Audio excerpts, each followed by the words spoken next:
한국은행이 시장 예상을 깨고 기준금리를 전격 인하했습니다. 수출과 투자의 부진 속에 올해 경제 성장률 전망치도 낮췄습니다. 김성훈 기자와 함께 알아보겠습니다. 김 기자, 네. 당초 이번에는 금리를 유지할 것이다 이런 전망이 많았는데 예상보다 빨리 내렸네요.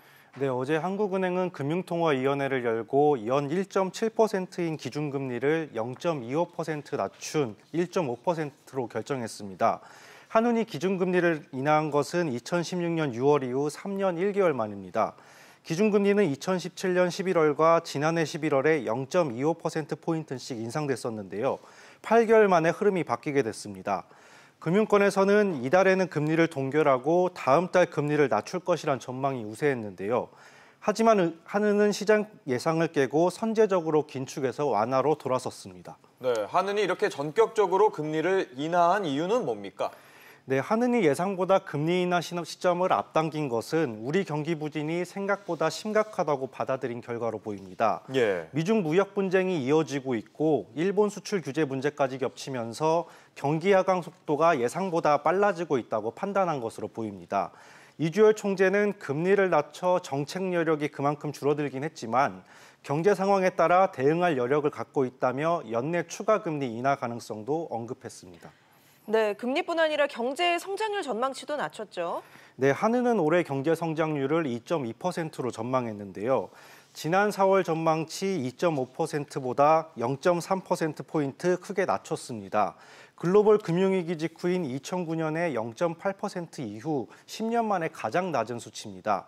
성장률을 하향 조정한 것에 대해 이주열 총재는 상반기 중 수출과 투자가 예상보다 부진했고 앞으로의 여건도 낙관하기 어려운 점을 주로 반영했다고 설명했습니다.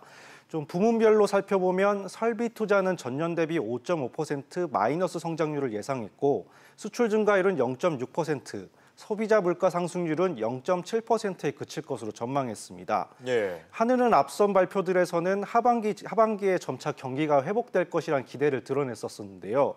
수출 주력 품목인 반도체 수요 회복이 지연되고 있고 일본의 수출 규제 장기화에 따른 생산 차질 가능성까지 커지면서 이렇게 인식을 좀 바꾸게 됐습니다. 네, 결론적으로 한은이 금리를 인하하고 성장률도 낮췄는데 시장에는 어떤 영향을 줄까요? 네, 어제 코스피는 전 거래일 대비 6.37포인트 하락한 채 장이 마감됐습니다. 예. 금리 인하에 따른 유동성 공급 기대감보다는 경기 전망에 대한 우려감이 더 크게 작용한 것으로 보입니다.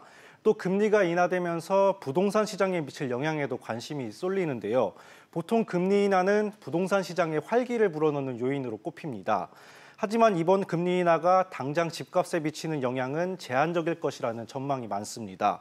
정부가 민간 택지에 대한 분양가 상한제 등 고강도 규제를 검토 중인 상황인데다 경기 침체까지 겹쳐 시장 불확실성이 커졌기 때문입니다. 예. 시중은행들도 조만간 예금과 대출금리 인하에 나설 전망입니다. 전문가들은 1,000조 원에 달하는 시중 부동자금이 저금리의 영향으로 해외 주식과 채권으로 이동할 것으로 예상했습니다. 네, 알겠습니다. 김 기자 얘기 잘 들었습니다.